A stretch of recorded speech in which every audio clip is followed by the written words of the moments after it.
Hello दोस्तों, जय बोले की।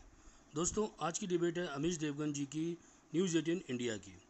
आज की डिबेट में सुधांशु जी, जो कि ज्ञान का भंडार है, आप सब जानते ही हैं, उन्होंने कहा कि हमें यूएन जाने की ज़रूरत नहीं है, हमारा देश इतना सक्षम है कि वो अपने डिसीजन खुद ले सकता है, हमें किसी और देश की मदद की ज़रूरत नहीं है। वहीं दोस्तों, दूसरी तरफ विवेक श्रीवास्तव, जो हर डिबेट में अपनी बेइज्जती करवाते हैं, इस डिबेट में भी उन्होंने इंसल्ट करवाने वाली बात कही। उन्होंने कहा कि इजराइल टेररिस्ट देश है। दोस्तों, मुझे समझ में नहीं आता कि विवेक जैसे ये जो लोग हैं, ये क्यों गलत का ही साथ देते हैं, हमेशा गलत देशों का साथ देते हैं, गलत बातों का साथ देते हैं। आइए आगे पूरी डिबेट में देखते हैं कि आगे और क्या क्या बातचीत हुई। पिक्चर चालू करो बे।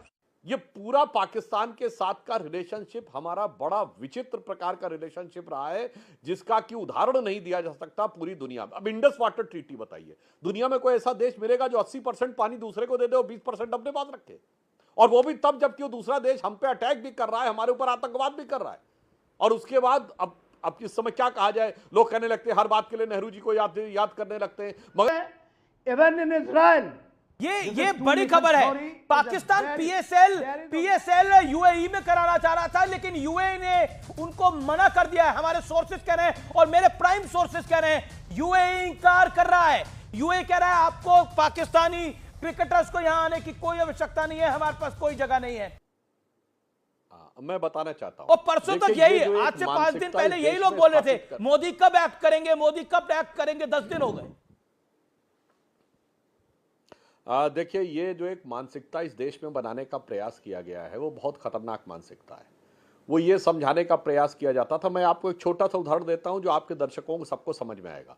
गली मोहल्ले की लड़ाई हो या दो देशों के बीच में कोई टकराव हो, दुनिया का स्थापित रूल है कि छोटा और कमजोर कहता है कि बड़ा और ताकतवर मुझे सता रहा है। मगर हम दुनिया के इकलौते देश थे, एक विचित्र देश थे, जो बड़े थे और ताकतवर थे, मगर हम कहते थे छोटा और कमजोर हमें सता रहा है। बात तो सही है। मतलब पाकिस्तान आता था, मार के घुस के चला जाता था, हम डोजियर देते हुए रह जाते थे। अब आइए साहब, दुनिया में कहीं लड़ाई होती थी, मैं 48 के जमाने से बात कर रहा हूं जी, हमेशा जो छोटा देश जिसकी सेना कमजोर हो, जो हार रहा हो, वो यूनाइटेड नेशंस में जाता था। हम ऐसे विचित्र देश थे, हम बड़े देश थे, हमारी सेना जीत रही थी और हम यूनाइटेड नेशंस में चले गए। लो बात। ये पूरा पाकिस्तान के साथ का रिलेशनशिप हमारा बड़ा विचित्र प्रकार का रिलेशनशिप रहा है, जिसका कि उदाहरण नहीं दिया जा सकता पूरी दुनिया में। अब इंडस वाटर ट्रीटी बताइए, दुनिया में कोई ऐसा देश मिलेगा जो 80% पानी दूसरे को दे दे और 20% अपने पास रखे, और कुछ भी वो भी तब जबकि वो दूसरा देश हम पे अटैक भी कर रहा है, हमारे ऊपर आतंकवाद भी कर रहा है। और उसके बाद अब इस समय क्या कहा जाए, लोग कहने लगते हैं हर बात के लिए नेहरू जी को याद करने लगते हैं, मगर कभी आप सोचिए तो कि देश का 80% पानी उनको। और मैं ये भी बताना चाहता हूं, शायद अब कुछ चीजें लोगों को ना पता हो, आजादी के बाद कम से कम 5-6 साल तक पाकिस्तान की करेंसी भारत में छपती रही। अरे भाई, 48 के कम से कम अटैक के बाद आपको करेंसी छापना बंद कर देना चाहिए था। हम उनकी पूरी इकोनॉमी को क्रिपल कर सकते थे। हमारे पास उस जमाने में ऑर्डिनेंस फैक्ट्रीज थी, वहां से शुरू करते करते 2014, 13-14 तक 26/11 का हमला हुआ 2008 में, और हम 9 महीने बाद शर्म शेख में जुलाई 2009 में ज्वाइंट डिक्लेरेशन साइन करते पाकिस्तान के साथ, और बलूचिस्तान उसका हिस्सा होता है। यानी हम मानते हैं कि बलूचिस्तान में हम इन्वॉल्व हैं। तो ये जो एक पूरी नीति थी, प्रधानमंत्री मोदी जी ने आने के बाद इस नीति में आमूल चूल परिवर्तन किया है। तो भारत की नीति में जो बदलाव आया है, तो अब पहली बार ये स्थिति दिखाई पड़ रही है कि भारत एक पॉइंट में के और मैं एक लाइन और कह दूं। जी Sudhanshu ji, please make your point sir. मैं एक लाइन कह दूं सिर्फ, देखिए, जो लोग अभी रशिया यूक्रेन की लड़ाई में हमसे कहते थे कि आप लोग यूक्रेन का समर्थन क्यों नहीं कर रहे हैं, आज मैं उनसे पूछना चाहता हूं, S-400 हमको रशिया से मिला है। अगर हमारे पास S-400 नहीं होता तो ये यूक्रेन का समर्थन करने वाले लोग आज हमको बचाने के लिए आते। जो लोग कहते हैं इजराइल हमास की लड़ाई में, आप लोग हमास के मासूमों पे नहीं बोल रहे हैं। आज हमारे लिए अगर जरूरत पड़े तो इजरायली इंटेलिजेंस की जरूरत है या हमास वालों की जरूरत है? इसलिए इस देश को जरा गंभीरता से सोचना चाहिए। ये जो लोग हैं, मैं पुनः कहना चाहता हूं, ये देश को हर दृष्टि से कमजोर करके देखना चाहते थे। आज मैं चुनौतीपूर्ण ढंग से पूछता हूं, मेरे भाई बोलो, हमास पे ट्वीट करने वालों, गाजा पे ट्वीट करने वालों, ऑल आइज ऑन रफा पे ट्वीट करने वालों, आज हमारे वो काम विवेक श्रीवास्तव, आप हमास के लिए आंसू बहा रहे थे और आज अब पाकिस्तानी आर्टिस्ट के लिए कह रहे हैं कि देखिए उनको हर तरफ से जूते पड़ रहे हैं। मैं अब जूते खाने वाले मुल्क के साथ कोई खड़ा है तो क्या करेंगे? इजराइल को एक कोई व्यक्ति खराब नहीं होगा सर, मैं लेकिन उसका इजराइल को संगठन ही खराब है, क्या करें हम? सर आप सुनिए, Israel is a terror state और क्या बोला तूने?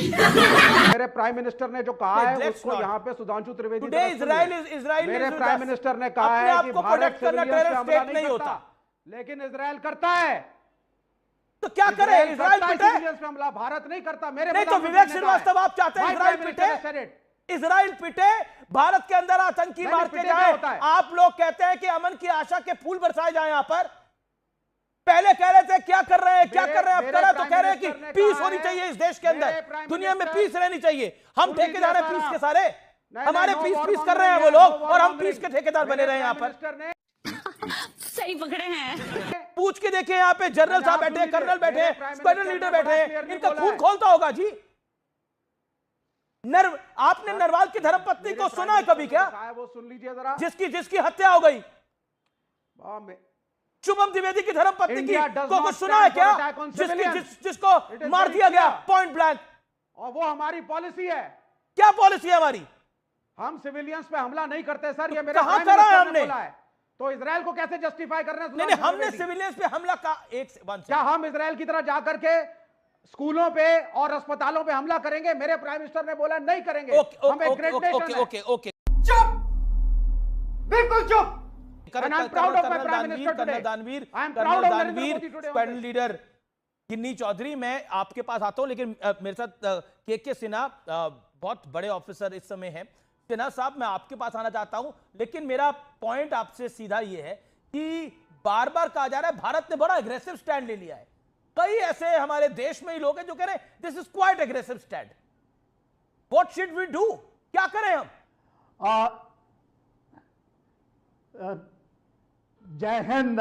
देखिए अमीश देवगन साहब, आपको दुनिया सुनती है। देखिए, जो आपका सवाल है कि भारत ने एक एग्रेसिव, मेरा तो एक मानना है कि हमने एग्रेसिव स्टैंड तो आज तक लिया ही नहीं, जो अब हम ले रहे हैं। टू नेशन थ्योरी जिसकी बात आसिम मुनीर साहब कर रहे थे, उस समय 10 लाख लोगों को, हिंदुओं को, सिखों के काट करके उनकी कत्लोगारत की गई थी। मैं 47 की बात कर रहा हूं जब आजादी मिली है। उसके बाद, और मैं सीधा आ जाता हूं, ये आपका जो 22 अप्रैल के दिन हुआ, 36 हमास की तर्ज पर जिहादी आकर के हमारे निहत्ते एब्सोल्युटली आपको बांटते हैं कि हिंदू है, इनके पैंट चेक करो, क्या ये कलमा पढ़ता है कि नहीं। उनकी निहत्ते लोगों को मार दिए और आप कहते हैं आज कि एग्रेसिव है। पाकिस्तान की तो नामो निशान मिटा देनी चाहिए। पाकिस्तान की टू नेशन थ्योरी में तो मानता ही नहीं। ये आपके चैनलों में बैठे हुए जो जिहादी, व्हाइट कॉलर जिहादी हैं, जो 2 टू नेशन थ्योरी की बात चलते हैं, इवन इन इजराइल। ये बड़ी खबर है। पाकिस्तान पीएसएल यूएई में कराना चाह रहा था, लेकिन यूएई ने उनको मना कर दिया है। हमारे सोर्सेज कह रहे हैं और मेरे प्राइम सोर्सेज कह रहे हैं यूएई इंकार कर रहा है। यूएई कह रहा है आपको पाकिस्तानी क्रिकेटर्स को यहां आने की कोई आवश्यकता नहीं है, हमारे पास कोई जगह नहीं है। गजब बेइज्जती है।